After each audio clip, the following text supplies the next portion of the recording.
What's going on, gentlemen? What up? What up? What up? We got a lot more people on here today, so we're gonna have a good time. We're gonna have some good conversations.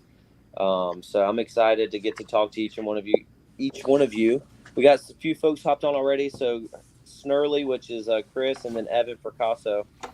Actually, I think Harrelson was the first, and then his comment got deleted. I did figure out I could delete it. Okay. Thanks, Sean. Well, we got quite a few hammers on the live with us tonight. So we're gonna spend the next 45 minutes or so, and we're really gonna talk a lot about championship, what kind of unfolded there over the past 2 days, and then what kind of unfolded a little bit after that. But we're gonna spend this time to dive in and speak to some of the top five, the Angler of the Year. And unfortunately, Sherman isn't going to be able to make it. He is watching, so we'll talk a little bit about Sherman and who took home the Lunker today. But again, this whole broadcast or this live stream is really focused on celebrating those who made it to the championship this year and those top finishers. So again, congratulations to you all for a successful season and an even more successful championship and finishing out the year strong. So. Really good job there, guys. What we're gonna do and how this is gonna work. We're gonna start off with the top five. I don't know why my thumb piece keeps going up, but it's okay. So what we're gonna do is we're gonna start off. I know you guys I know you guys may have some questions in regards to what happened at the championship following. If you guys have noticed, the results have changed. We're going to dive into that a little bit after we sit around and we talk to these guys. My wife picked up Chick-fil-A, by the way, so sorry, excuse me.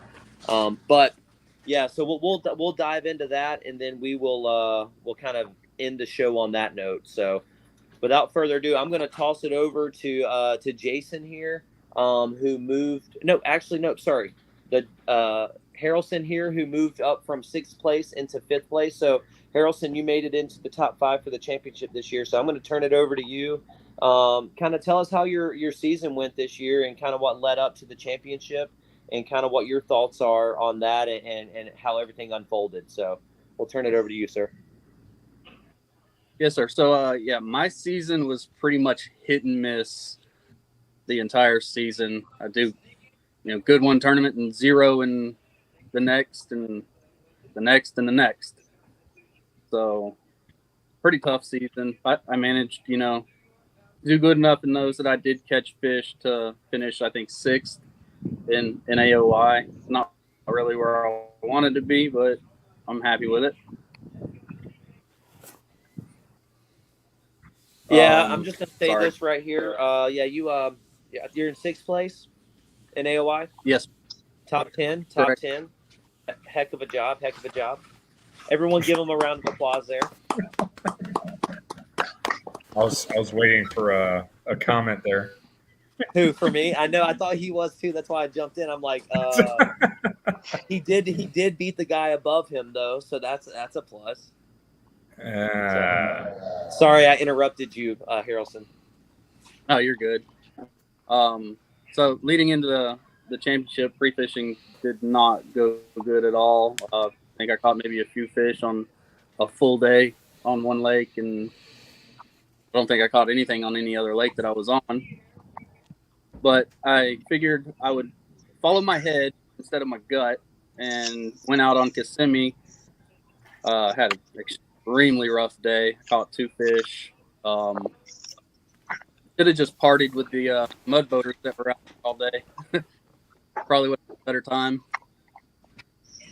From what I heard, I think you had a lot better time out there with the mud boaters. Right.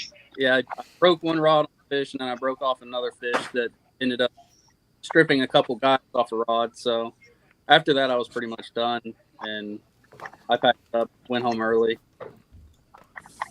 And day 2, I tried to make that comeback best I could. Ended up on Toho and caught good fish. Got lucky. I wouldn't say Yep. you got lucky, Harrelson. You're a hell of an angler. So you just had a rough day one, and you went out there and you caught 96.5 inches on day two, right?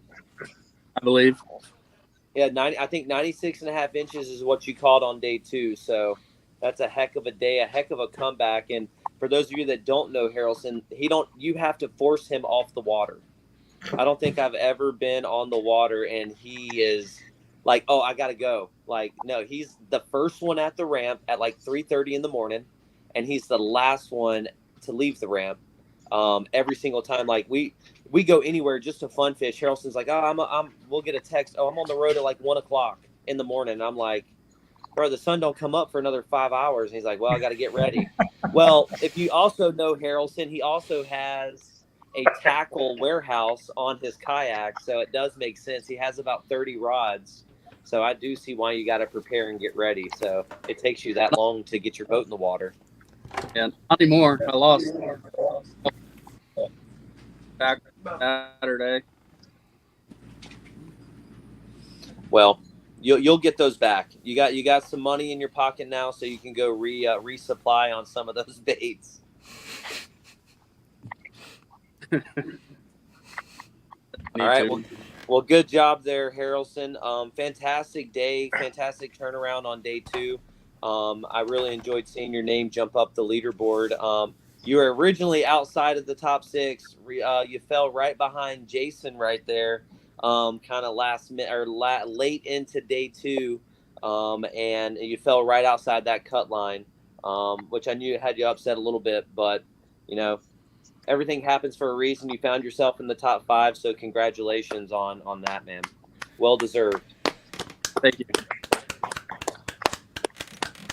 All right. My wife said congrats.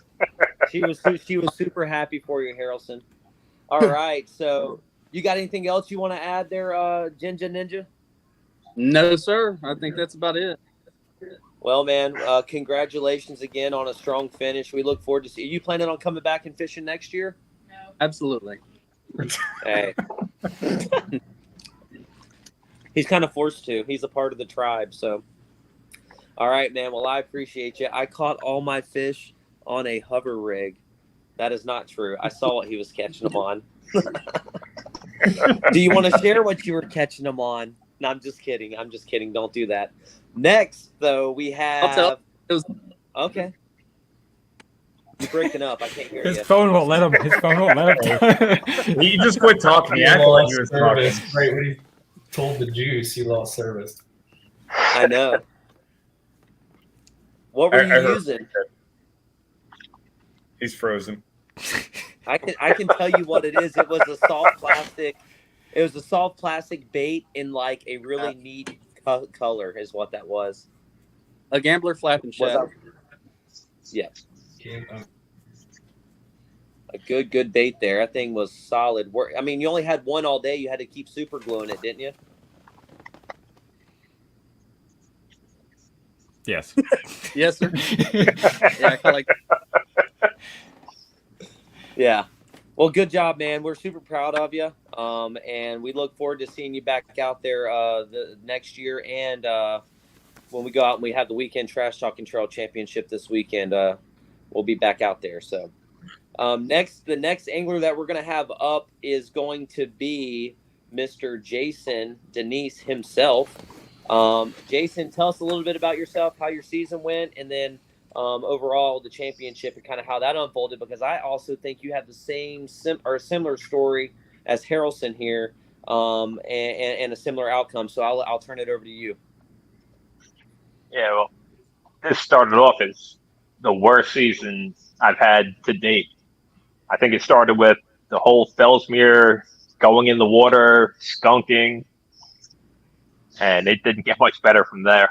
It just got a little better each event, but not just bad. Coming into the championship, I had to win my way in because I didn't even qualify through AOI. Thank God we won that team tournament. And then got 2 days of pre-fishing for this. First day, found nothing. Second day, got on some fish. found one big one swimming around. Went back there for day one of the event and just couldn't get anything to go. I lost one good fish, nothing huge, but probably a 20. Couldn't get another bite for hours. Got all discouraged. Actually got off the water an hour and a half before lines out. And just had a 2-hour drive home and just tried to figure out what was going to happen for day two. Came up with a new game plan, went out day two, and I think within the first hour, I hit it to 24, and it kind of just cemented the pattern that I wound up using all day long. That's awesome. So, what time did you get on the water on Sunday? Because you told me a little story at the championship meetup. Oh yeah, I almost didn't even show up on day two because I set my alarm for 1:45. That way I could be on the road at 2 to get there. I wound up waking up at like 3 o'clock. Got to the ramp at 7. I was in the water by 7:30, 7:40. Didn't start fishing till almost 8 o'clock. 8 o'clock, and that was on the short day. Saturday was the long day, which that probably wouldn't have been a huge issue. But on Sunday, you got out there with less time, and you were still able to put together. I think you put together 90. It was 98.25 inches, right? Yes, sir. And on day two, so I think when going back and doing the math, I'm pretty sure all your fish or your single day, you were at 98.25. So you're right behind me for the largest single day limit, which was really good, and it happened on day two. So really good job there, man. Thank you. I wish there was a thing that showed people clapping. You guys put clap. So man, that's awesome. That just shows the resilient side of it. Not you being kind of beaten down and kind of upset, and you spend that amount of time on the water and not be able to catch a limit. You can kind of be discouraged, and some people probably wouldn't even showed up and hit the road if they woke up late and missed their alarm after a day that they had. So man, that just shows the determination that you had, and it paid off. You're up in what, fourth place now? Fourth place? Third. No, you're in third. Third. You're in third. Yeah. Yeah, third place. John Hicks is in fourth place now. He wasn't able to make it tonight, but yeah. So third, you'd moved up into the top 3 on one solid day. And I guess my thought before we move on into the other one of the other anglers, or to me, I guess it'd be me next, is what were your guys' thoughts on the format of the championship this year? Going into it, I wasn't sure if I'd like it or not. I could see it being good for like me and Harrelson, but I wasn't sure if I'd like it. But at the end of the day, I thought it was pretty cool because it showed how it kept you. That's the only reason I came out day 2 after having a bad day 1. So the whole thought process behind that was exactly that reason right there. So Chris, I'll let you and Seth say your piece too before I chime in. No, yeah, I agree. It relieved me of not having to catch the biggest fish on day 1. So I was just looking for fish on day 1 because my pre-fishing wasn't good. But other than that, yeah, I think it just gave a chance to everybody that didn't do good on day 1 and try to figure something out if the fish were moving around, especially with all the pressure that we had on Saturday with the MLF people. So yeah, I think it was cool to give a good shot for everybody to catch up with everything. Yeah. Okay. What about you, Seth? So I'm on the other end. I'm on the opposite end of the spectrum. I think, my personal opinion is I think consistency in the sport is really important. And it shows, especially at the championship level, it shows your ability to be on them. It means you do your practice, you do your work, you find them, you get on them, you catch them. And if you have a bad day, it takes you out of contention. It really makes you be consistent in order to win it. And I think like at the highest level, at the championship level, I feel like if you do have a bad day, you probably shouldn't be able to make up for it with like 2 fish or 3 fish on the following day. That's just my personal opinion. I think regular season events or something like that, that'd be cool. I think on the championship level, you want like the top consistent best anglers to be able to be consistent across the board and have them rise to the top. That was my thoughts going into it initially, because I didn't find out until that email came through, Chris. When he sent that email, I guess I missed the boat on that. I was like, what? It's only 5 fish, but it's still my opinion. I know we had said it. I think it was in like December when we released it for the Kissimmee chain, and then we had said it a couple times, and it was on the big digital, because you weren't the only one that missed it too. We had a couple other people that reached out, and that's what initiated that email that was sent out, just so anglers weren't kind of caught blindsided at the championship, thinking one thing, but it actually in turn the other. So no, yeah. Cool. What's your thoughts on it, Harrelson? Loved it. I as somebody who benefited from it, then yeah, absolutely, I loved it. But even before going into it, I liked the idea and the concept of it. I don't think it necessarily levels the playing field, because I just think it gives you the chance to swing for something bigger than just the 10 fish limit. Yeah, people shooting for 15-inch fish or whatever the case is. It gives you an opportunity to catch 3 solid fish and then go back out the next day, find that quality bite, not have to beat them up on one day, and put together a solid limit. Okay. Yeah, I think I understand where Seth is coming from with being like consistent with 2 days, best 10 fish, like the normal stuff that we have in our normal championships or in like the 2-day tournaments. But this club, I'm sure Bailey's talked about it before, but this club is aimed towards all skill level and wanting to have everybody have fun. So it's not like we're not a Hobie or a BOS or a Bassmaster. But not now. But we totally understand. Like people like that on the top of the level understand that the best 10 is the way to go. But this is also a club to try to get new anglers in that has never done a championship before, stuff like that. So that's how it's.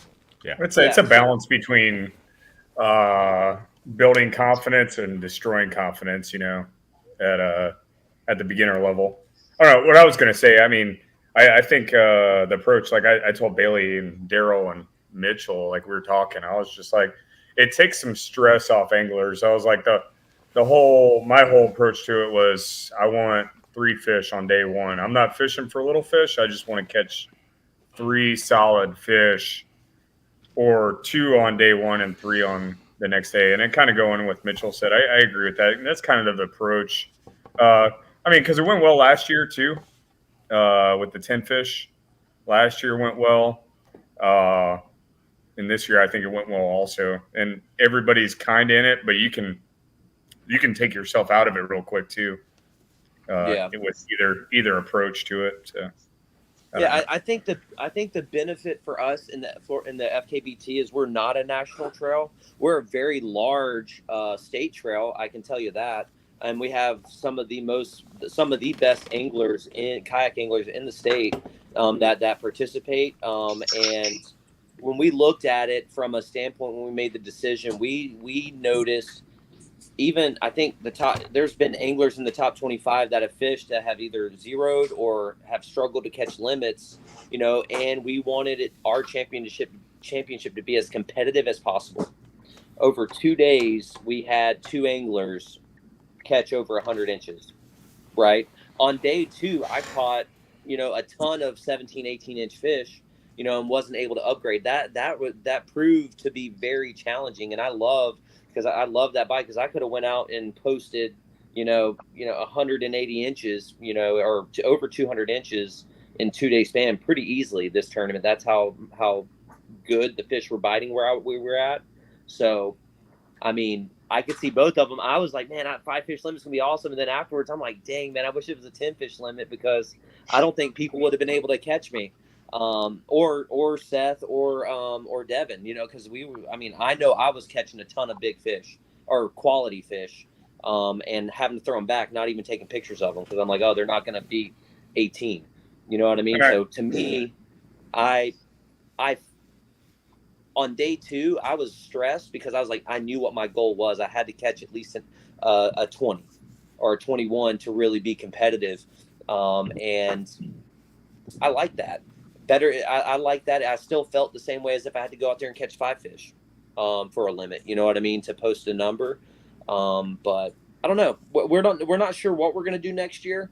We're looking at it. We are at we don't have a big national trail where we say we have to do something specific, but we are gonna reach out and kind of see what the club wants and kind of figure out what that's going to look like. And we'll make a decision moving forward on what the format's going to be next year. We'll make it more out there for everybody to be aware of what that format's going to be, just so that no one assumes it is what it is. But I'm glad I like both sides of it though. Yeah, I think it's really based off growth. Like between now and next season starting, if the growth is like sitting at 130, I think we take a different approach to the championship. Yeah. So yeah, and it'll increase. We'll be increase if depending on how many members we do get to sign up. It also is going to increase the number of spots that are going to be open for that championship next year too. So we'll talk more about that too, because we're anticipating our memberships to grow over that 100 member mark next year, just based off of some of the feedback. If you know some of the members that are this year are going to return. Right now we're at 89 members across the state, which is really, really good in my opinion. Last year we had what, Sean, like 70? It's like 76 or 77. Oh, it was 76. Yeah. So we grew. We lost some. Some didn't rejoin this year, but hopefully they come back. But hopefully the goal is you know, folks come and join. We've got a lot of individuals interested. We got some new folks that we're going to team up with to hopefully spread the name a little bit more and get more involvement in it. So, you know, we're excited to see the future. But Seth, I appreciate your side of it, and I know Jeff Gallagher. I'm looking at the comments. Evan Percasso. I know Jeff is the one who pointed out to me and gave me a call about the format, because they were going back and forth in their group chat on what it was, and that's what prompted that email that I sent out, because I didn't want there to be any confusion. So, yeah, we'll definitely listen to your guys' feedback. But Chris, I appreciate you sharing your input on it as well, and Harrelson and Jason, you as well. So I enjoyed it. It was fun. I mean, that's all I can say. I had a good time. It was a blast. The championship was a ton of fun this year. So what did y'all think about the time on the water? Hold on. What did y'all think about the time on the water, day 1 versus day 2? Longer day 1, shorter day 2? I thought it went well. I didn't have any issue with it, especially having the ceremonies and everything. It gave us extra time on the water day 1 and kind of balanced out with day 2. I thought that was fun. Thought it worked out pretty well. Yeah, I like the Lions in at 6. Okay, nice. So that might be something that we look into for next year too. There's going to be some minor adjustments to that potentially, and bodies of water as well. We have not come up with a list of lakes or bodies of water that we're going to fish next year. We're still you guys can expect something around the first week of June for a release for that. So just stay tuned if you're watching. 1st of June could be the release of the schedule for next year and the minor rule updates that we do have. So, okay. I think we got good feedback as far as the time. Right, Frizzy said something, or Frizzy said it was good. I got a lot of good feedback too at the award ceremony, that people liked it as well. So I thoroughly loved that. What do you guys think is the appropriate time for a single day tournament on the water? Lines in, lines out. 12 hours. 12 hours. That's Army Sean. What do you guys think? We do it every weekend. It's more than 12 hours. Sunrise, sunset. Sunset. I'm all about it. I'm all about it. So we see Jeff says 6-2. What do you guys think? What's the typical? Yeah, Watch it. 6-2. But then you got daylight savings time, so you're gonna have to go to 7-3. 3. I like the time this year. We just kept it 7-3. I know some people didn't like it just because it was a late start some of the mornings, but 7-3, worked pretty. And keeping it the same the whole year worked out pretty well. Yeah, I really like the 7-3 as well because it doesn't make you have to wake up super early, but it gives you plenty of time to fish during good quality time or good time period, and get to go to the award ceremony. So, okay, all right. Well, I'm just trying to. I was going to say that 7 start time does make it challenging some mornings, having that later start, but a lot of times, I mean, the big pickups in the afternoon between that like 10 and 2 time frame. So it was not a little too dark, Evan. You got to take off those sunglasses, and then you could see a little bit better. Hey, the sun was coming up with me. I could see. That's when the fish were biting. Right when that day started going. I think adjusting the launch time to like 30 minutes prior to lines in is reasonable. Like 6:30 launch, 7 o'clock lines in. Yeah. We'll talk about that. We're going to release a lot of that stuff. Like I said, I just want to get your guys' input while we got you on here. It's live, and you don't have any time to really think about it. It's all from the hip. So we want to get your guys' perspectives and to make this club effective. I think Sean, me, and Todd's not on here right now. He's hanging out with his family. But I think we did a very good job of listening to the anglers last year. And I think that showed this year with you guys coming out and participating. So we appreciate your guys' support. And we love having you guys come out there and support the club. So Evan said, I couldn't see what I was casting out. So far we spoke to Christopher Harrelson, who wrapped up our rounded out our top 5. John Hicks has moved up into the 4th place spot. He was unable to make it. We just spoke with Jason. Jason, thank you so much for sharing your story of this year in the championship. Next, I guess I'll kind of tell my story a little bit. I got bumped up into the 2nd place there. I spent most of the tournament in 1st place. I can't say that very often, so I'm gonna hang on to that for a little bit there, Seth. So I did fairly well. I went pre-fishing on a lake and caught 3 really good quality fish. Didn't end up fishing at that lake because it was trash. When a group of us go out and have fun fishing, and there's a limit between 5 of us, and I have 3 of those fish, it's probably not a good lake to fish. So I chose to go to Toho. I had planned taking a whole week off of work to get stuff ready for the championship and fish a couple days out of that. So I went out on Wednesday, Thursday to Toho. And within first day of pre-fishing, I was talking with Sean, and Sean was like, why do you keep catching all your fish? I caught 99 3/4 inches pre-fishing there. And I was like, man, I think I'm on them. I think I got some good fish. And Sean said, you had some good fish. You don't anymore. And I was like, no, they're still there. He's like, you caught them all. And I'm like, I didn't catch them all. I just went to a couple areas and I found some good fish and I left. And I was like, okay, so I felt really good. This is the first event that I personally felt really good about. You can ask Mitchell, you can ask Sean, you can ask Harrelson. Like, I was pretty confident, but I'm also like, I'm too confident. I'm probably going to zero, right? You know how when you have a really good pre-fish, you're like, oh, you're not going to catch a thing. Well, I quickly found out that was not the case. I showed up to my spot, and within the first hour and a half, I had 94 inches. And I was like, oh, I thought I was in a dream. I was like, I never caught this. I've caught limits pretty quick. I've known for catching quick limits. But never over 90 inches, I don't think. So once I got to that 94, I was like, well, how can I do any better?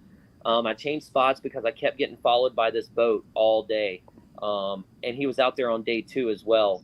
I literally got trolled by a bass boat the entire day with him and his wife throwing shiners. So it proved to be pretty difficult. So I moved over all the way to the other side of the lake, found another group of really good fish, finally upgraded to where I got 99, and I just couldn't find an upgrade. I lost a couple really key fish kind of late in the afternoon. And that really proved to hurt because Seth Taylor here and Devin both caught giants, and Jason, he caught a 24. So I was never on that big of a bite. I had some 21s and 22s and 23s that I've caught and that I hooked and just lost. But I was very happy with a day one 99 inches. And if you guys look at the leaderboard, I didn't upgrade on day two. Just goes to show you that I suck at fishing. But I just get lucky every once in a while. Says the guy in second place. Like, I suck, and I tell you why I suck is because I don't, not necessarily, I'm not a bad fisherman, but where I'm at is I tend to stay in one place for too long. And on Sunday, I left my spot and I went to another place and I found good fish there. And I left too soon. And then I went back kind of within the last hour. And within that last hour, I caught 20 something fish and I lost 3 really, really, really good ones. And all I did is I threw one bait the entire time. I'm not going to tell you what it is, but I will tell you I threw one bait day one and day two during pre-fishing. I literally would have only brought one rod with me, and that's all I called them on. And day one or day two, it really, really hurt me because I had the jitters. I never really been in a position to win, and that inexperience definitely showcased on Sunday because I was getting too happy when I would see the wake behind the bait. They would nibble at it, and I'd go to jerk it, and then the bait hit me in the face, and I would just sit there and curse myself. The people at the park are probably wondering and saying that guy needs anger management.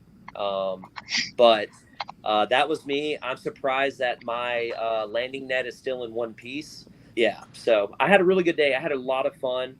There wasn't very many people around me, which is other than the boat and a couple of MLF guys. But I absolutely loved it. That's the first time where I've had a productive first weekend that I've been productive on Toho. So it played out very nicely for me. So I appreciate you guys for not catching huge limits and giving me a shot. Seth Taylor, that's another story. You came out of nowhere and just freaking put a hundo on the board pretty quick. So enough of me talking. Second place. I didn't win, so I get about 10 seconds. But what we are going to turn over, and before I turn it over to Seth, I'm going to give you guys a quick rundown on why you guys are probably thinking Seth is our champion for the FKBT. So before I turn it over to you, Seth, is it okay if I go ahead and kind of talk about that a little bit? All right. So do what? Good. Okay. So I don't know if you guys have noticed, but the leaderboard, let me pull it up. The leaderboard has changed from Devin being the, I think this is it. Yeah, from Devin Holbrook being in first. He was disqualified from the championship. So it was a simple rules infraction that led to the disqualification. He did not cheat. There was no cheating involved. He is a phenomenal individual. We sat down and we had a long conversation, and we've talked, and he has accepted and he has made the necessary adjustments to where this isn't going to happen again. It was a minor rules infraction. Again, it's just this should be a reminder to all of you guys. And I spoke with Devin, and he said it's okay for me to share this advice with you guys. It is very important for you guys to read the rules. They are out there for a reason. Pay attention when we're doing the mandatory captain's meeting. Pay attention from the time it starts to the time it ends. If you have questions, again, say something. It is very, very, very important for you guys to wear your life jacket from the time you leave the boat ramp and enter your kayak to the time you get off the water and is on land, retrieving your kayak and putting it on your trailer. Failure to do so will result in disqualification from the tournament. No questions asked. It is an integrity piece, right? If you get on the water and you leave away from the boat ramp and you start going underway towards your location, you look down and you're like, oh crap, I forgot my life vest. What do you do? What do you do, Chris Mitchell? Oh, If you turn forget around your and go life get it. vest, yeah. What would you do if you forgot your life vest? You turn around and go get it. Put it back. Please, Put it on. please turn around, go back and get it, and communicate with me. You need to communicate with myself, Sean, or Todd, and say, hey, to the tournament directors, and say, hey, I have left the boat ramp. It's before tournament hours.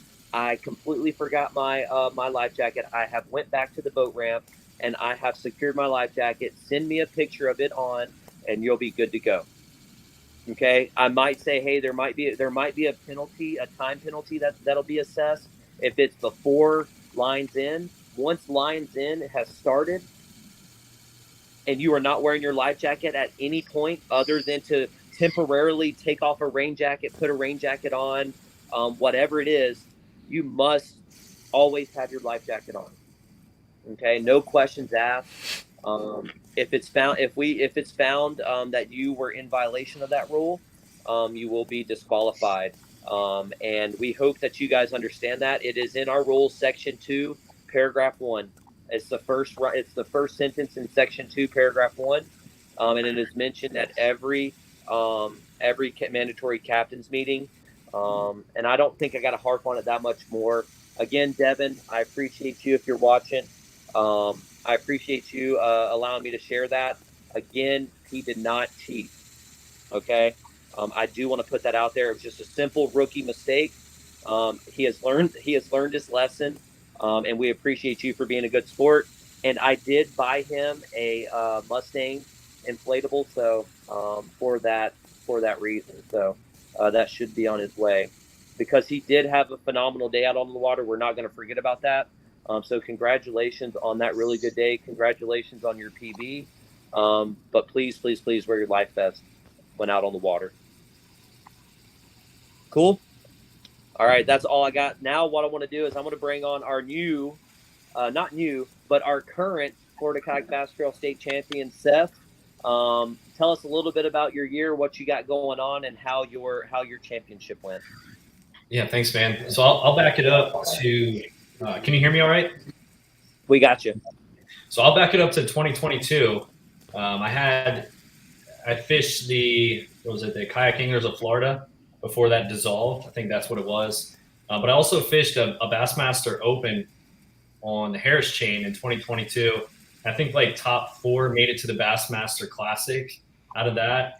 And I ended up, I think, 20th out of however many people were in that event. But the kicker for me that will lead into where I'm getting here is I found like 7 fish on beds. There was 2 double digits.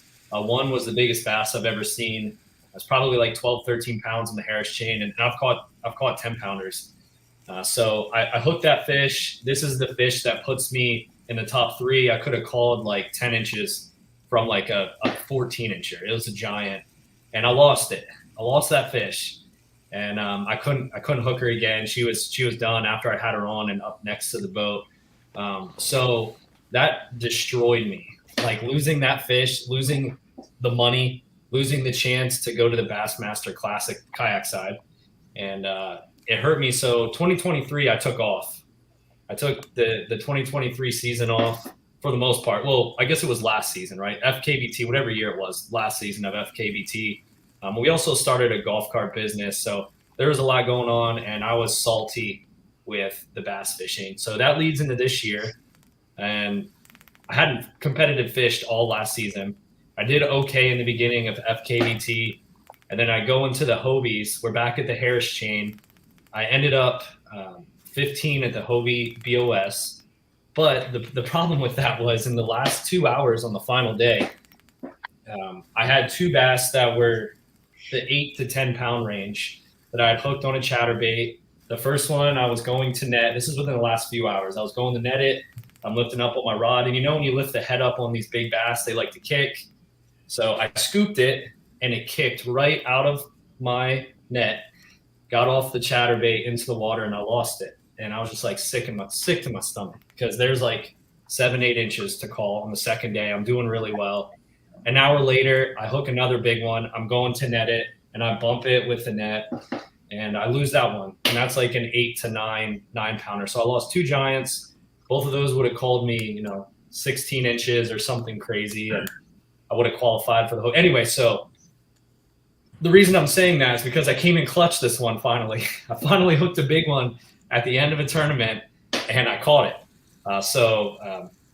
I'll just back up to practice for, so it's that one there on a jerkbait, which was 24.5 inches. I didn't have a scale, but it was around 10 pounds. So the season went pretty well. I was a little rusty at the beginning of the year. I hadn't fished at all really last year, so my beginning events were a little rusty. But as the year went on, I started, finding my groove here, finding fish, and being able to catch them. So I had a pretty good year. Rolled into the championship, practice Wednesday, Thursday. I went to my starting spot on Wednesday, forgot some of my baits, but I had a chatterbait. I was fishing. I'll give a lot of my juice out, but I won't give everything, because what I was doing was pretty cool. It was a lot of fun. But I found hydrilla. If you guys watch MLF, a lot of those guys are in hydrilla and grass and all that. But the grass I found wasn't topped out. There was a water column there. And I threw just a few casts, and I was catching fish right away. I caught like an 18. I caught a bunch of solid like 16, 17 inches. This was in like the first hour of the first day. I throw on my live scope that you all probably love so much. And I throw it in perspective mode. So what you see on TV, everyone runs like forward facing. You see the little blimps and stuff like that. Perspective, if you don't have it, it's way different. It's like if you had a drone in the sky and it shot down into the water, and the water was crystal clear and you could see the fish swimming. That's kind of what perspective mode does. So I threw that on, and I'm looking at this hydrilla, and there are fish everywhere. It is just everywhere. Everywhere I look, I see fish swimming through hydrilla. And I'll look at one, I'll cast in practice, and it'll chase the chatterbait. I'll hook it. I'm like, dude, this is absolutely loaded. So I tried some other places that day. Didn't really do near as well. Day 2, I go to Kissimmee, and it was a spot that I fished last year for the FKBT event. And I did pretty well there last year in practice. In the event, I didn't do as well, but I had really big bites there. I caught some really solid fish. And I went to the lily pads, and my first 3 fish that I caught were an 18 and like 220s. So I'm like, dude, this is perfect. But I went fishing some more, and then I wanted to come back and make sure I could catch some other fish, because the water was a lot dirtier where I was on Kissimmee. And I knew that the fish weren't going to be able to travel very far to see the bait. Like, you had to hit them with the bait because it was pretty dirty. So I went and fished the lily pad fields for another like 2 hours at the end of the day on Thursday, and I didn't get another bite. So I'm like, all right, well, I'm not gonna sit in here and try to get like 2 bites all day. I'm gonna go back to the spot where I was catching solid fish. I'm sure there's a big one in there somewhere. So day 1, I started in the hydrilla, but instead of throwing a chatterbait, because the water was crystal clear, I threw a jerkbait. And they seemed to want which one was it? I can't tell you the last time I caught a jerkbait fish. And it was the Rapala or Rapala, whatever you say, X-Rat with a little feather tail. And it's in that picture. If you pull that picture up, Chris, do you have it? Yeah, right there. There's a little feather, little whatever it is on the back there. I've never used that bait before in my life. Like, never thrown that bait. I throw other jerk baits. I've never thrown that jerk bait. But they didn't want a jerk bait without the feather. I could watch them on the perspective mode, and I would jerk it. They would not. They wanted that little feather because it was just like an added extra movement, or I don't know. But that would catch like 5-1 my other jerk baits. So I was throwing that, caught a ton, threw some speed worms, and this is all on perspective mode. I can see them. I'm catching other fish that I don't see that I'm casting past perspective. I caught like 3 gar that were like 4 feet. One broke me off. Those were just absolutely just wild. I would see them. I'm like trying to get the jerkbait away from them on the screen, and they just annihilate it. And then I have to fight this fish for like 10 minutes until I can try to get it off so I don't lose my jerkbait. But it was like about 10:30 on day 2, and I hadn't caught. So let me put it this way. Day 1, I did really well. I probably caught 50 fish, 40 plus 2-pounders, a bunch of 17, 18 inches.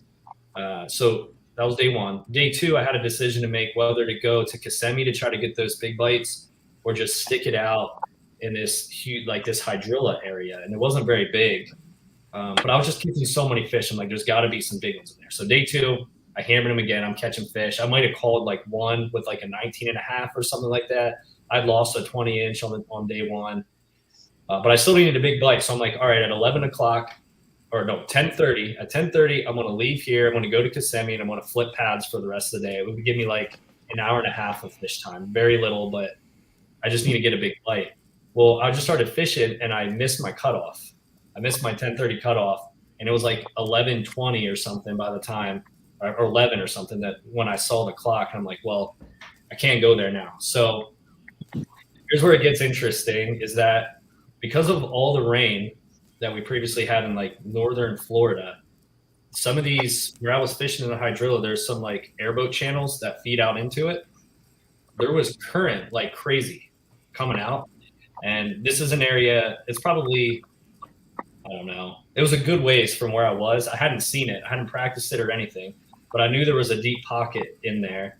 But there's these boat channels, and there's this current just pushing out through. So I go over to this deep pocket, and I put my perspective mode down. And before I even look at it, I catch one on a jerkbait, and then I look at my screen, and they're all stacked in there. Like, I don't know if any of y'all like trout fish up north or anything like that.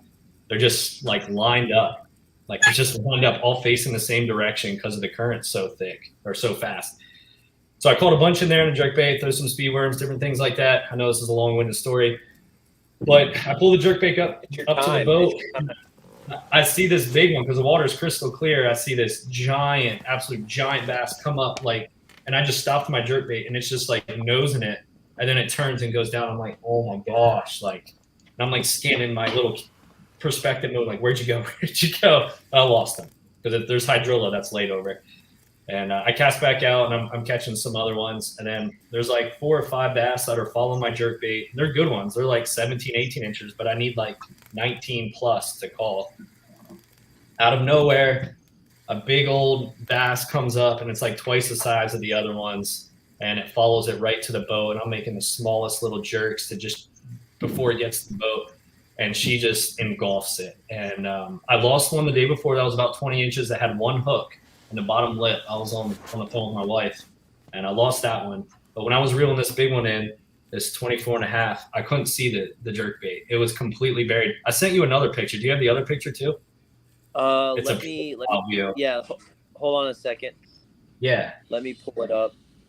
And so when I was reeling that in, I was like, I know if this doesn't like break my line with its teeth or something crazy happens, like this one wasn't getting off. Yeah, right there. You can see the little head of the jerkbait. You see that? Yeah. Right, like right in the middle. Anyway, so I got that in. It worked out, man. So that put me over the limit that I needed. It got me above you, Chris. Didn't realize Devin was still hammering them wherever he was at. But I was just excited to beat you, Chris, because I was sitting like behind you the whole event. Like, I just can't catch up. Just can't. Like, come on, just give me a big bite. Are you kidding me? Yeah, I was hoping that you would go to Kissimmee, to be honest with you. I was hoping. Yeah, I missed my cutoff time, unfortunately. Right? Yeah. Haven't you heard of reminders and alarms on your phone? Yeah, you need to follow your gut. You should have went. And that's huge. I was hoping. I was optimistic. I knew. I've done this enough to where I've known if people aren't uploading their, just wait until about 3 or 4 o'clock. I honestly thought we had like 4 or 5 anglers over the 100-inch mark, and that they were going to wait till the leaderboard turned off to upload their fish probably. So that was my whole mindset going into it. I was like, there's no way that I'm still sitting where I'm at. And there's not other anglers. I know I have a ton of really good there's a ton of really good anglers in this club. I'm like, there's no way that there's not a handful of you already over 100 inches, and I'm just sucking it. I uploaded mine right before the cutoff. Oh, you did? So you could see that you were not winning, Chris. I just wanted you to know that when it went to cut. No, I'm just kidding. Oh, I didn't even look. You didn't see it? Okay. Paying attention. No, I didn't see until I got off the water. When I loaded my kayak up and I was back at the boat ramp, someone came up and talked to me or whatever, and I'm like, oh dang.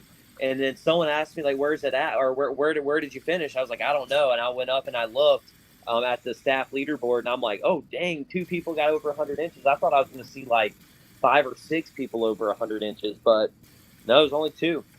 Can I share one more thing, Chris? Yeah, what you got?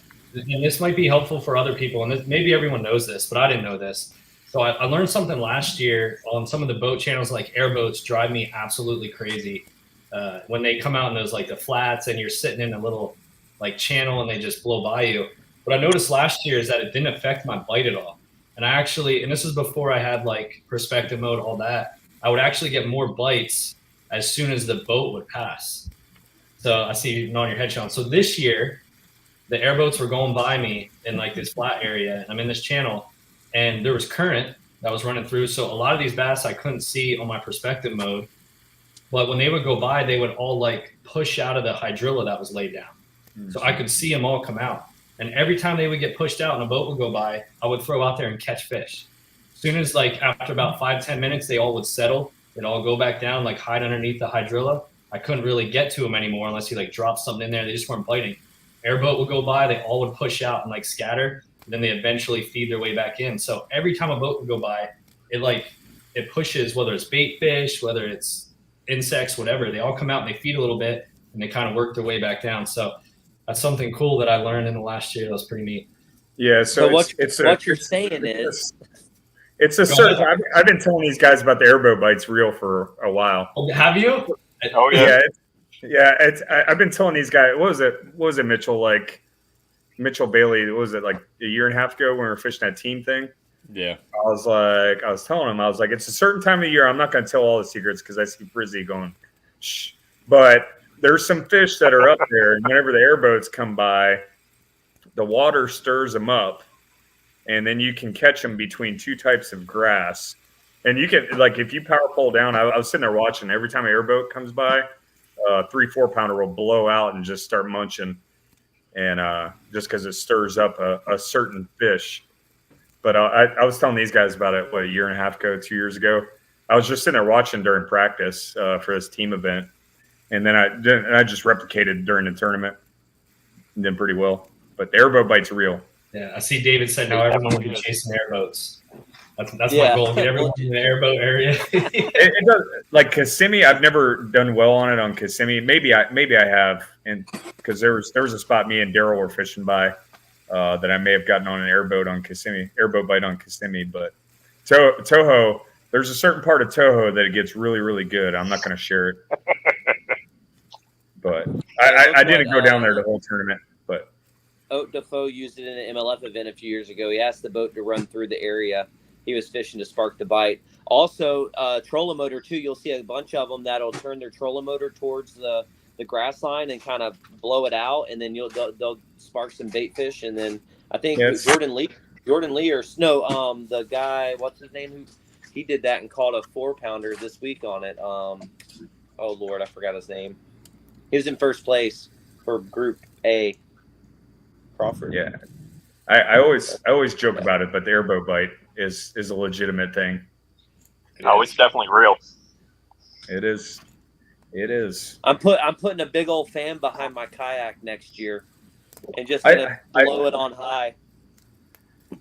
Yeah, I should have went down to the airboat secret spot, but I just didn't go down there because it's more of a I don't know. I've always noticed that certain part of the lake was a late bite. You can get them really early in the morning or late in the afternoon. And I was going to go there day 2, but I got sidetracked with some other spots. But yeah. Well, man, I appreciate you, Seth, telling your story, and we're glad to have you back out here. But before we go, I do want to show the crowd something. For those of you that don't know, for some of you that don't know Seth, you'll get to know him a little bit more here. That is a Vanhunks kayak. That's Seth. You guys can tell me what you think, but for those of you that don't know, Seth Taylor was actually a part of the pro staff for Vanhunks. I think you were one of their first, right? Here in Florida. I do have to make a clarification on that, Chris. Chris Mitchell's probably looking what's going on. So yes, I am close with the Vanhunks family. They're awesome. I was one of their first ones on their team. Got them, getting in our kayak show and everything. And if you guys want a solid kayak, they're down here in Sarasota. Absolutely awesome. Well, I'm not on their team anymore, but there's no ill will there or anything like that. I'm actually with Hobie, so I have to be clear that I'm with Hobie, and I'm partnered with Travel Country. And those guys are awesome at Vanhunks, fantastic people. But Travel Country, based out of Orlando, and if you guys want a Hobie, go there, say my name. You get 10% back in store credit if you buy a kayak there. So if you get a $3,000 kayak there, you get 10% in you get $300 back in whatever gear you want there as well. So I just had to say that, just straight. Well, Seth, no, clarification. I wasn't trying to get you in trouble. I was gonna use those photos whenever we talk to Chris Mitchell because I got some other ones that's gonna highlight the kayak that he's receiving. But when I was searching Google, I was like, oh, dang, that's Seth. I was like, I know. So that's why it's here. It's not that he's on their team anymore, but he has fished out their kayaks. So that's and I had actually the shorts first time on. I met him. I had shorts on underneath those sweatpants, just so everyone's clear. I had shorts on because I knew it was cold in the morning. It was gonna get hot, so that's why I'm like a little thick there. A little thick there, yeah. Looks like you got a little thickness back there. He's been working out. Yeah, good. You did a lot of legs last year when you were off, didn't you? No, I'm just kidding. No, but Seth, man, we were super happy to have you back out here, hanging out with us and actually fishing. Hopefully, you get your wife to come out and join next year and fish a couple of the events. If that works out, that would be awesome. We're definitely trying to get some more females involved in kayak fishing, at least in our club. So hopefully that does happen. So appreciate it, man. Thanks. Go Mountaineers. Yep. Congratulations on your first place finish again. Well deserved. You worked your butt off, and I'm glad to see you up there at the top, sir. Thanks, brother. Appreciate it, man. Yeah, no worries. All right. So that rounds out our top 5 per se. So congratulations to all the anglers in the top 5. You guys crushed it. And that's going to wrap up the show. No, I'm just kidding. We got one more person on here that's been hanging out with us. You guys might understand why, but we're going to bring up Chris Mitchell, who is our 2024 Vanhunks Kayak Angler of the Year. So we're going to bring him up, kind of talk to him a little bit. Harrelson, Jason, and Seth, you guys can stay on if you'd like, or you guys got to go and do what you got to do. I know, Jason, you got some things that you might have to do with your AC. You guys don't have to stay on here. Again, I appreciate you guys coming on and spending your evening with us and kind of giving us your backstory for this year and your thoughts. So, again, we truly do appreciate you guys and look forward to seeing y'all next year. So, awesome. If you guys want to stay, we're going to toss it on over to Chris Mitchell here. We're going to talk to him for a little bit.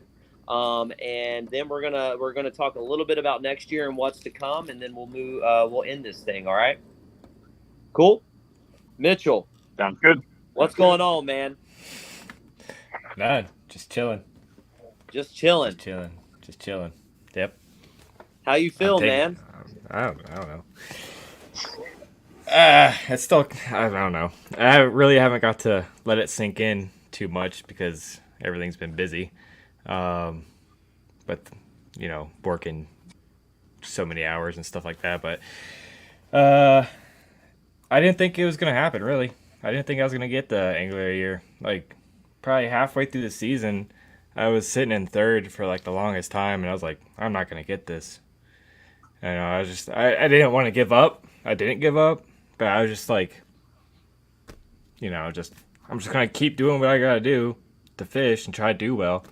And just keep going. So, yeah, it's wild. I really didn't think I was gonna get it. So, looking back at it, what would you rate the regular season at, as far as were you happy with where you placed in some of these events? Because I've watched a lot of your videos, and at some points it seemed like you might have been struggling a little bit. You had some equipment changes again. I think you had 4 equipment changes this year, and you're in a new kayak for the championship. So, rate your season and then kind of how that helped you get to where you're at now. Season started out great because I got first in the Stickmarsh Fellsmere event. Then right after that, I went to Gunnersville for the KBF championship. I got 10th in that. So I was like, man, this season's starting out really good, And as it progressed, it was more of a roller coaster up and down. Just, I don't know what the deal was in some tournaments, but it's probably to have to do with like personal stuff. along with just trying to fish the way that I normally don't fish. I'm just trying to like do different things to make myself more well-rounded. You know, like I like to throw the speedworm a lot. I barely touched the speedworm this year. One, because I could never get a bite, and two, I wanted to try new lures, like the new lures that Sixth Sense comes out with, like I did in the championship, which is that one right there. Hold on. Yeah, look, it even catches bluegill. All right, so about that one. So this is a new frog that Sixth Sense is coming out with. We're not. I can't say the name of it yet, but you can tell it's not a popping style. It's more of a traditional style, but it's a little smaller. So how I found this bite was on the day 2 of the championship, and on day 1 I was struggling to like try to find something consistent, because where I pre-fished on Kissimmee, everybody knows that I love Kissimmee, so I'm just gonna say that's the lake I pre-fished on. I just, all my normal spots were not happening. Like the water was down a lot. The water was just super muddy, and it just wasn't happening. And from the tournament that was going on out there on Kissimmee when I pre-fished, it was a charity tournament. I knew some people that were in it, and they were saying that Kissimmee was dead and they should have went to Toho. So I was like, all right, well, that's where that tournament went out of, so I'm going to go out to Toho. Without looking at it at all, I went into the championship just going to hit my normal spots on Toho and try to find something consistent. So I was just running around everywhere.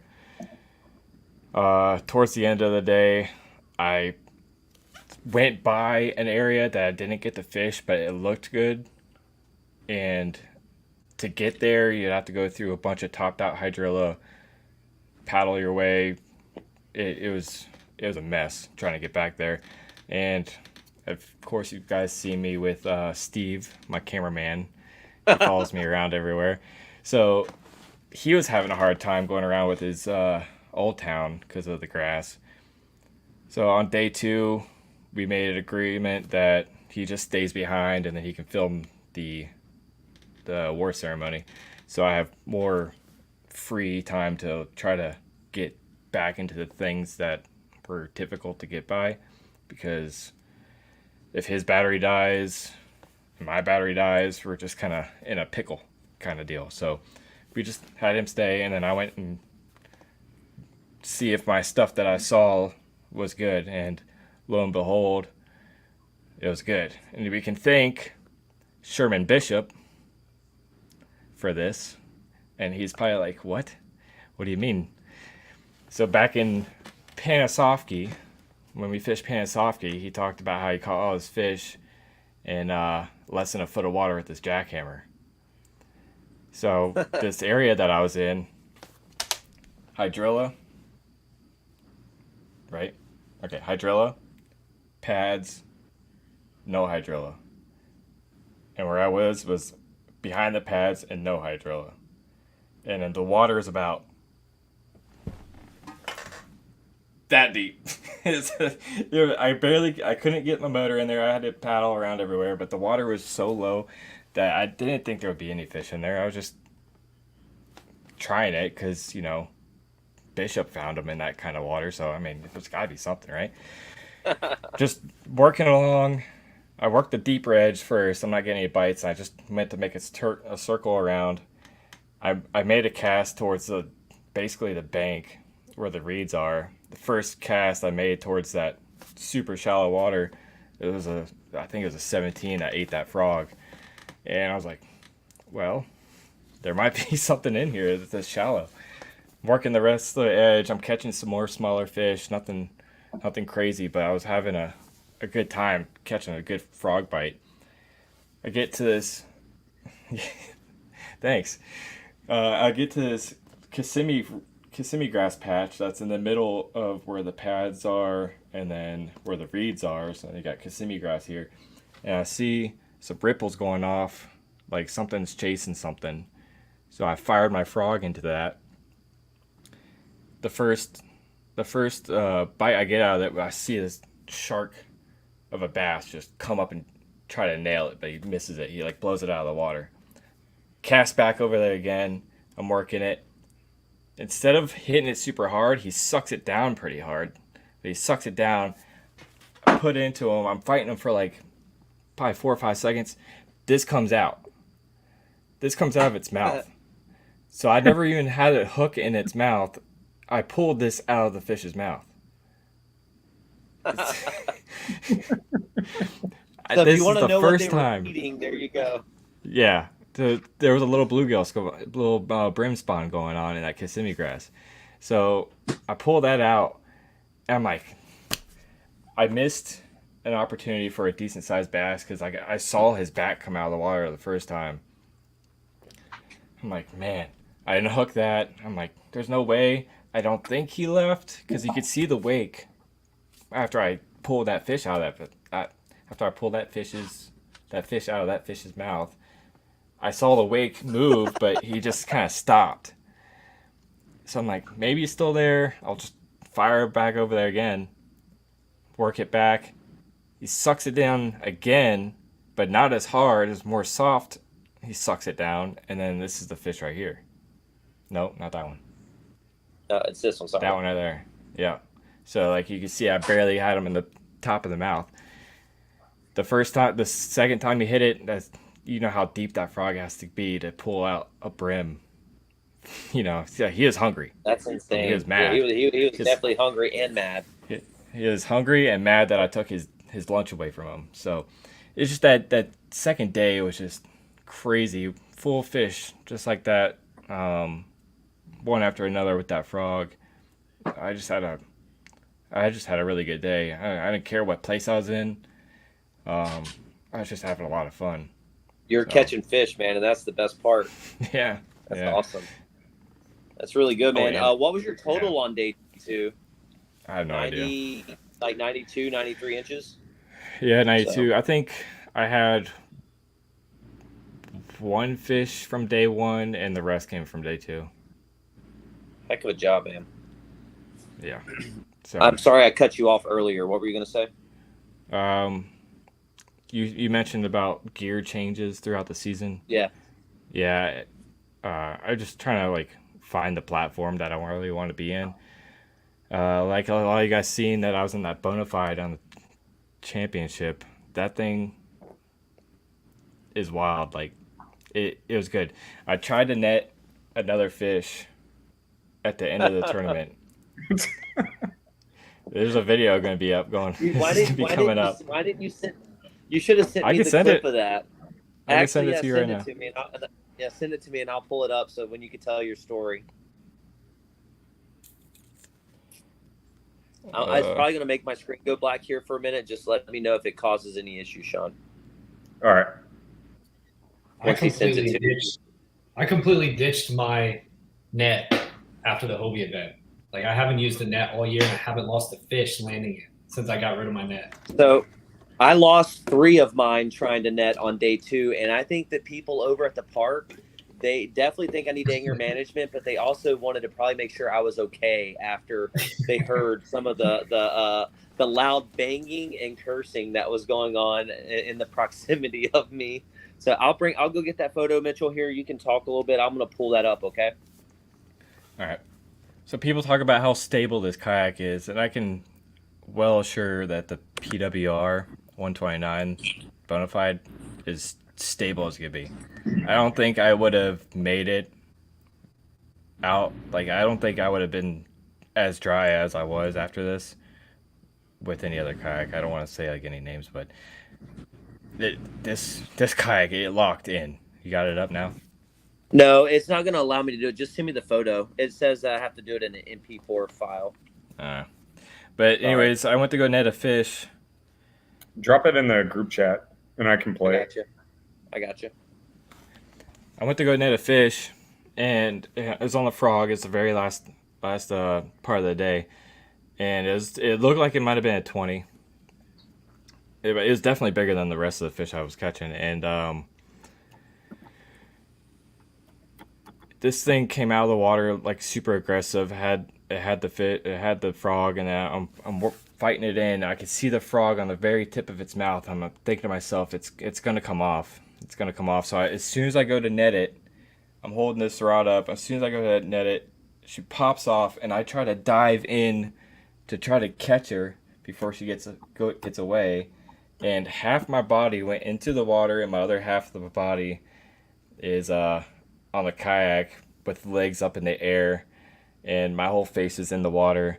It was a mess, but I did not flip. I did not feel like I was going to flip at all, and I just wanted to say how crazy stable that kayak was. Did you get one fish? No, I didn't get it. He was like, "Man, I got a story for you guys." I know Sean's working on it now. On hopefully he'll be able to pull the video up. But he sent it to us, and I feel the same way with my native, the Titan that I have. I feel very, very, very comfortable and confident that thing ain't ever going to flip. I'm sure that it can, but after watching Mitchell's video, there's no reason why all of his stuff shouldn't be at the bottom of Toho right now. After watching that video. It only came in a foot of water, so. Huh? Yeah, and a foot of water and then like 2 foot of mud underneath it. But the camera doesn't do it. If you get the video up, the camera doesn't do it justice because I have the horizon stabilization on it and the horizon and the shakiness stabilization. So the camera doesn't do it justice, but I was in the water. Yeah, so talking about platforms, Mitchell, while Sean's getting that, you got the video pulled up, Sean? No, I had to reset my password because I forgot what it was on. No, you're good. So speaking of new platforms, Mitchell being the Angler of the Year and it being sponsored by Vanhunks, he's going to get himself a new platform, another platform.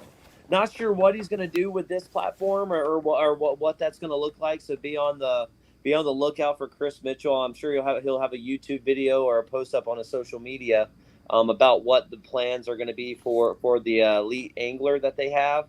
But this is the kayak here. It's the elite. It's their elite angler. It's a 13-foot platform. I think it's their only one. Their only freshwater platform for a specializer specific for bass fishing. Thomas Woodring has one. He has it hooked up to a Torpedo. I'm going to post another picture up here. I think you could put 5 different pedaling. There's 5 different pedaling options for it that they have there. So Ty over at Vanhunks has been phenomenal to us in supporting our Angler of the Year. Actually, the reason they're even a part of our club is because of Seth back in when the club first started. He got us in contact with them and built that relationship with Tyrone and his family, which are phenomenal people. So, Mitchell, congratulations on Angler of the Year for 2024. I'm excited to see who's gonna. We'll watch the video. Oh, well, there's. Well, it's not gonna play. You didn't send me a video. You sent me a screenshot. That's Really? my leg up in the air trying to get the fish. I don't know how well you guys see that. Yeah. You can see it pretty good. WTT. I did. Yeah, it's not popping up as a video. All right, there you go. Hold on. Give me 1 second. But yeah, no, Mitchell, congratulations on that kayak. Hopefully we can. I'm not sure what you're going to do with it. I know we talked a little bit about it, but I'm sure you're going to find something to do or something for it. So I know the Bonafide is going to be your platform for a while. So we're not expecting that. But if you guys, anyone's in the market or wants to see how to properly rig one, Chris Mitchell is going to have. It's the new burnt orange that they're coming out with for 2024. So it's their new burnt orange color. I don't have a photo of it. I'm still waiting on Ty that he don't have one either. But once he does, we'll post a picture of it up on the site. Can you guys see that? Yep. Yeah.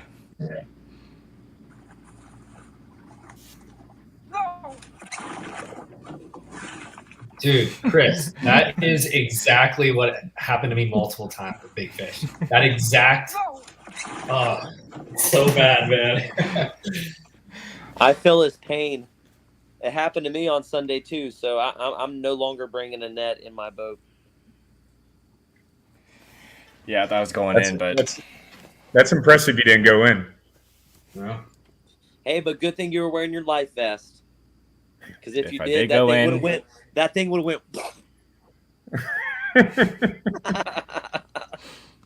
Those things are no joke there. Well, Hey, we can shoot out a promo for Mustang. You can get you a great Mustang life jacket right now for yeah. a great discount. Yeah, they was it West Marine? West Marine is doing West a Marine, Memorial Day yeah. sale. Yeah, I think we just bought one. It was 100, originally Yeah, 279.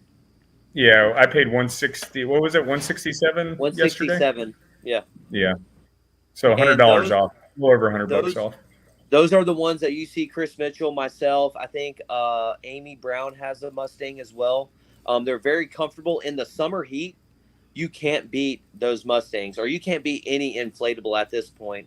With it being hot out there, wearing those zip up kind of chest style life jackets can be very hot. Uh, I got to figure out how to cancel that. Can be very hot. Make sure you guys hydrate when you're out there on the water, but also those Mustang life jackets are amazing at helping you keep you cool while you're out on the water. But Mitchell, congratulations on Angler of the Year. Seth, congratulations on being the champion and Big Bass. So Seth walked away with 3,000 with his first place finish, and then $500 for the Big Bass. And then Chris Mitchell walked away with $350 cash, $200 gift card from Strike King, Lose, and Mock, and then Tyrone with Vanhunks is giving him the 13-foot pro angler there. So our rookie of the year, John Hicks, he walked away with a Dakota Lithium 54 amp hour battery as well. So, and then we gave away about it was like $2,500 in prizes at the championship. So that was phenomenal. I think in total, after it's all said and done, we in prizes, kayaks, and cash was over $10,000, which is awesome for a smaller nationwide trail, which is really, really good. So we're looking forward to what next year has to offer. It's going to be, there's a balloon that is getting chopped up now in my fan. But we're looking forward to next year and seeing what that's going to look like for the championship. We got a new thing that we're gonna try to implement as far as raising some money for Angler of the Year. So where that pot is going to be a lot higher next year. So we're going to increase that, and then we're always going to work to try to increase the payouts for the championships in any capacity in which we can. We don't have sponsors that we reach out to that give us money. All of the prizes, all of the winnings, all the money that was dished back out through the championship was money that was raised from the first event to the last event, from the money that's kind of held back from the tournaments that happen during the regular season. But we also pay out a lot of money per event too. If you guys are aware, our first, second, and third place prizes in the regular season are also pretty high based on the angler participation. So the more participation we got, and more money will be able to be paid out and then contributed to the championship. So we appreciate you guys, Chris Mitchell, for your support and your videos that you publish about the club. That goes a long way, man. So from one angler to another, from me, Sean, Todd, to you, and all those other anglers out there that really showcase our club on their social media platforms. We truly do appreciate that, because that's what really grows the club. So thank you for that, Seth. Thank you for coming out there and really putting in the work to take home that championship. So everybody give them a round of applause right there. Hold on. My wife is playing the applause. So no, again, Chris Mitchell, Seth, me and Sean are gonna talk just for about another 5 or 10 minutes here about what's to come here in the future. But again, thank you guys for coming on the show. We're gonna do a little bit more of this throughout the season and leading up into the next season. So we'd love to have you guys back on at some point. But until the next time, man, tight lines. Good luck at any more of your future events as you guys finish out the rest of your seasons across the trails that you guys participate in. So good luck, and we'll see you guys at the next event. All right. Thanks, man. Take care, guys. Yep. Good Yeah, work, thank you guys. guys. Yep. Thank you. Yep. Mitchell, we'll see you. All right, Sean. That was a successful live there. I think we're at an hour and 20 minutes, but we're going to wrap this up around the hour 30 mark. Is that good? Yeah, that'll work. All right. So go ahead. what were we going to say? No, I was going to say congrats to the top 5. Good work out there. I mean, the top 10, I mean, what did it take? Over 90 inches to get in the top 10. So actually, yeah, I actually have it up here. Top 10 was, wrong one.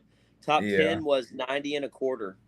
Yeah, 90 and a quarter. So it's challenging to get inside that top 10 and then make those upgrades. I think a lot of people did their damage for the most part on day 1, but some of the guys up top did a lot of damage on day 2, which paid off.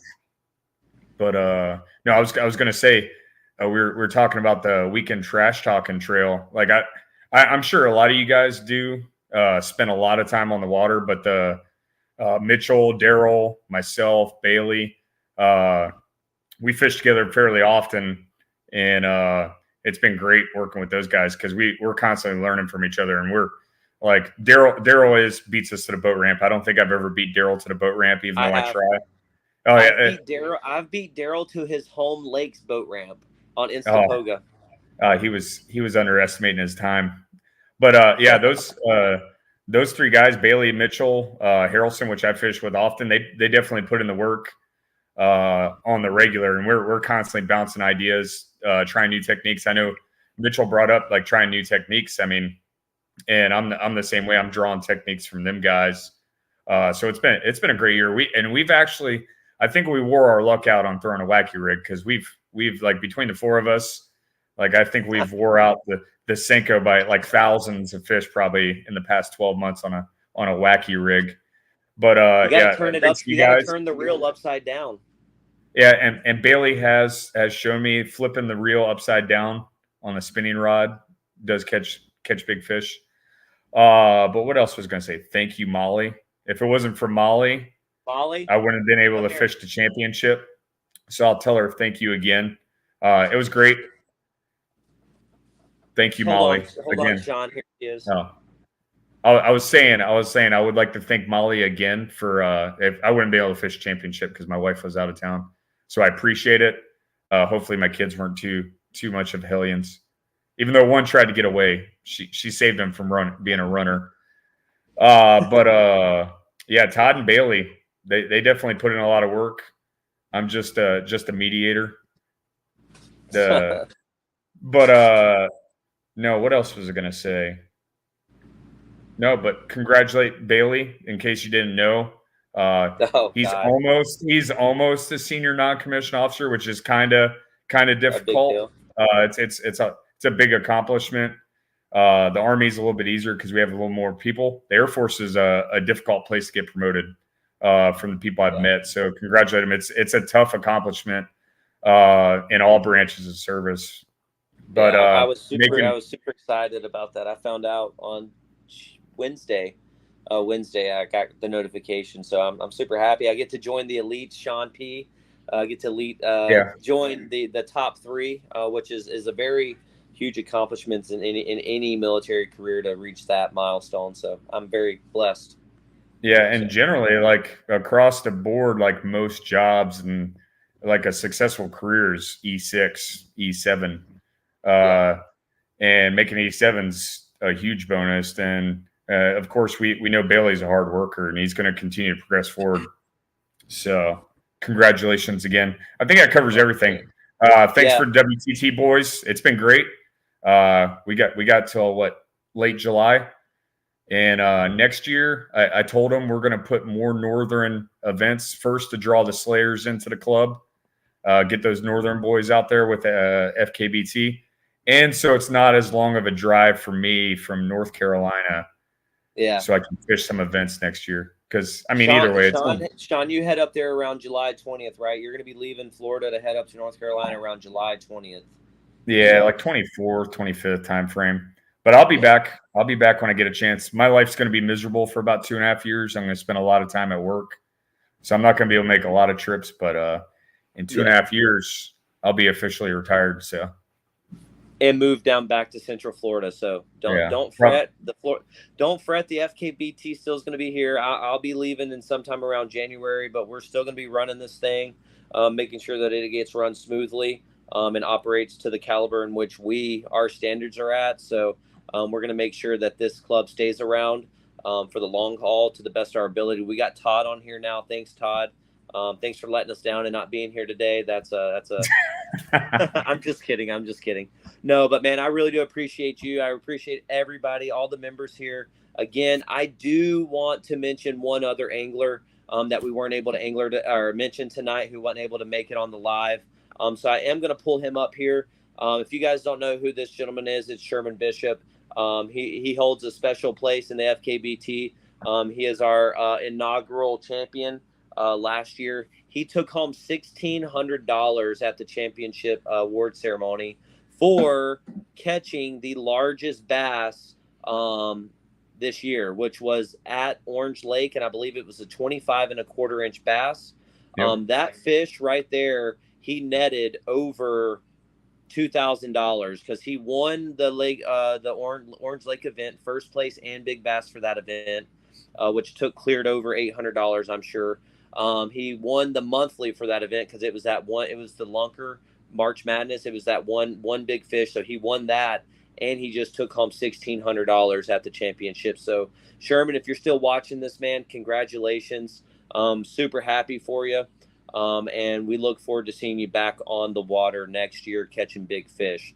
We all can learn from that man right there. He is someone that upholds integrity and is an amazing person. So we have a bunch of you guys in the club that are just simply amazing, and we appreciate you for being that. So again, we don't want to drag this out too much longer. We appreciate all the anglers that taken their time to come on and join us tonight. Sean, I appreciate you. I'm glad that I've got to get to know you over the past couple years. We got to fish alongside you. We got a unfinished business. It's not going to be the last time. We'll be out on the water this weekend to crown the WTTT Trash Talking Trail champion. Throwing mega baits this weekend. Right. So we're going to have some fun. There are going to be some boat ramp beatdowns. We got some things that are becoming over the summer. So we're still going to be out on the water. We're still going to be out there fishing.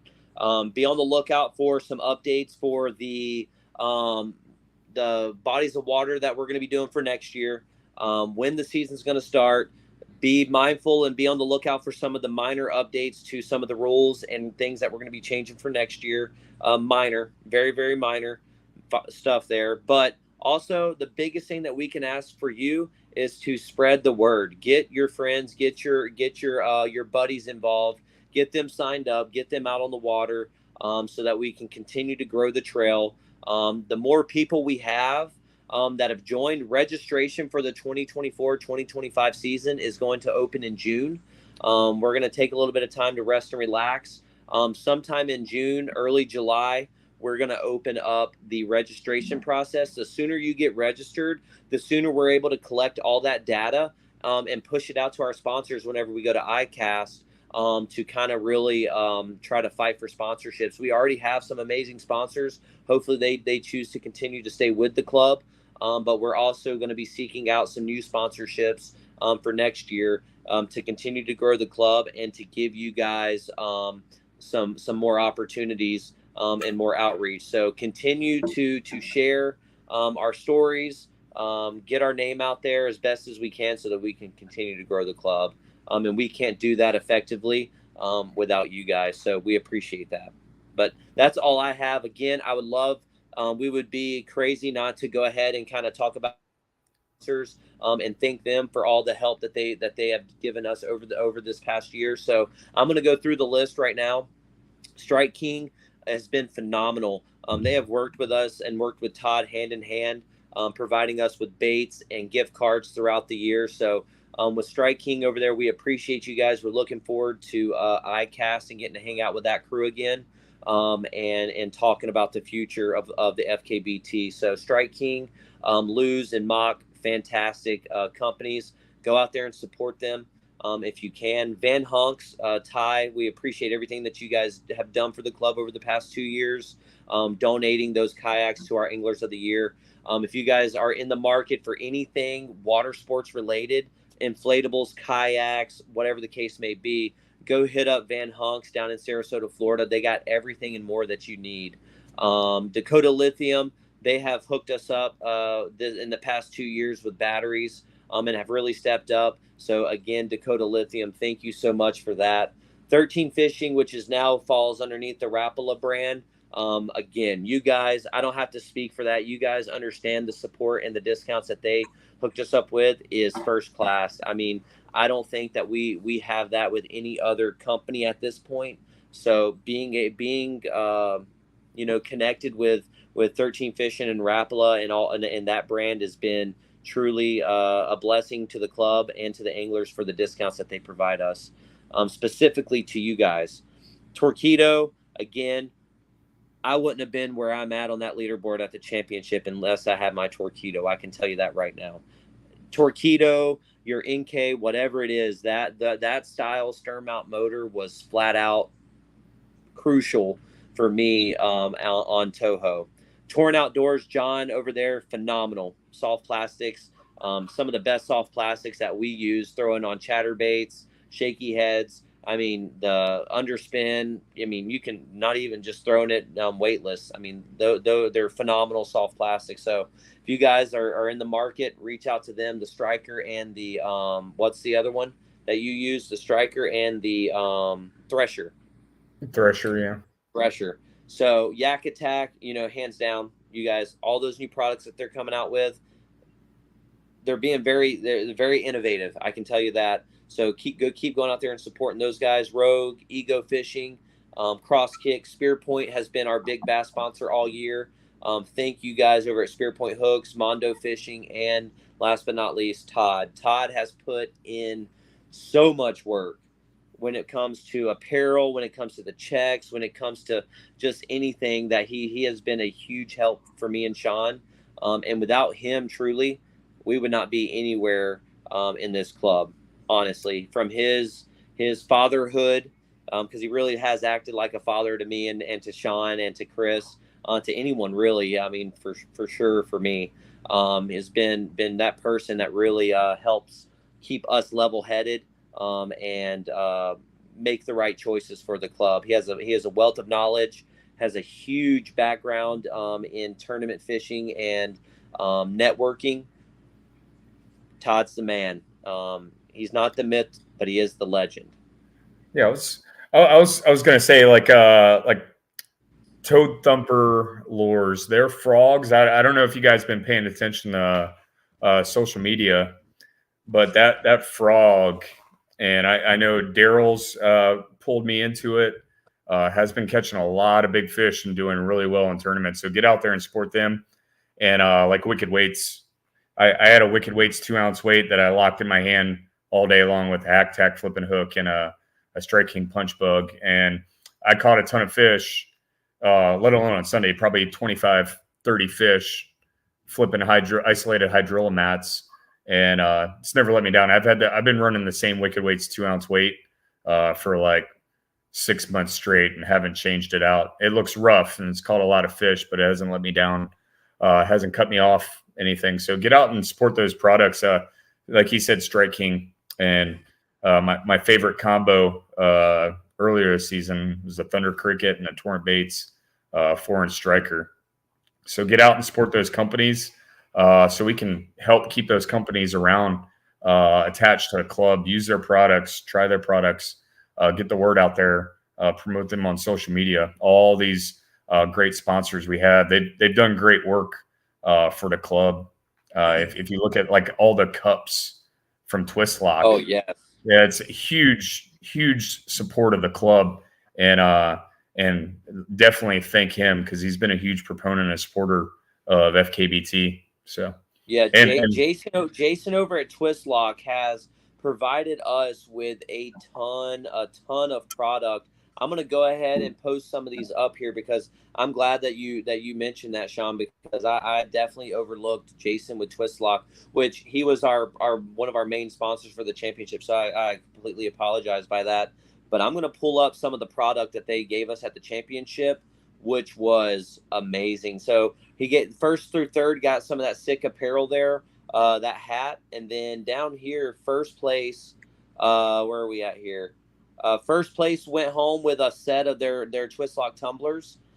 They did some custom engraving for us for that for second and third place. So if you guys are in the market for some of that, Bass Pro Shop has twist lock product for sale, but I also have some and can get you in contact with Jason. If you guys want anything specific, he'll hook you guys up for sure. So yeah, thank you so much, Twist Lock. They were huge, and we met them at ICAST. I met him on the last day at ICAST and was testing out some product for him and giving them some reviews. So if you guys have won a Twist Lock, one of these tumblers throughout the year, and you guys have it attached or affixed to your kayak, your bike, your cooler, whatever, please send me some photos of it attached on that equipment so that I can send that to him so they can use it towards some of their marketing, their marketing brand. So appreciate that. Yeah. And like I was going to thank, I know like Spearpoint and Ego, the guys from the Slayers I was fishing with, Gino and Matt and Brandon and all them, and Dwayne, for putting me in contact with them. And they've also been a great support of the club. I mean, you saw those 2 nets and 2 fish grips kit. Those were great pieces of equipment they donated to us, to the club in Spearpoint, loaded us up for big bass for the whole year right there on the spot. So thanks, boys, and thanks both Ego and Spearpoint. Yeah, but yeah, I think we covered everybody. Get out there and use the products; they work. We're not going to put anything up here that does not work, and not the.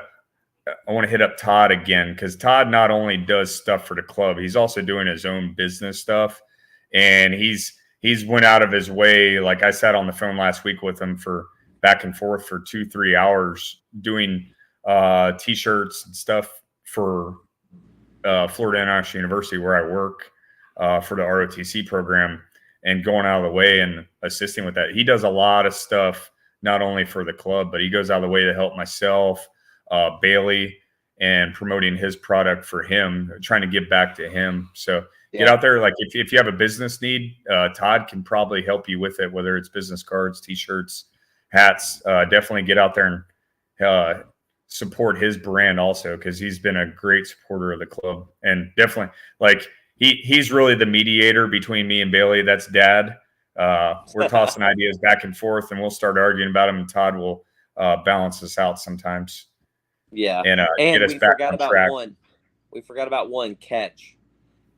They have been awesome with their trophies this year. Again, thank you so much over there. Duke with Catch has been phenomenal. They got a whole new process over there. So if you guys didn't see, these were the checks that they put together for us. Thank you, Duke, over there at Catch for the phenomenal product that you guys deliver for trails all across the nation, even nationwide. Solid product. They got a bunch of accessories that they put out each year, or every day, every week. It seems like they're coming out with something new. So you guys get out there and support those sponsors. We need it because they look back at it, and that's how they.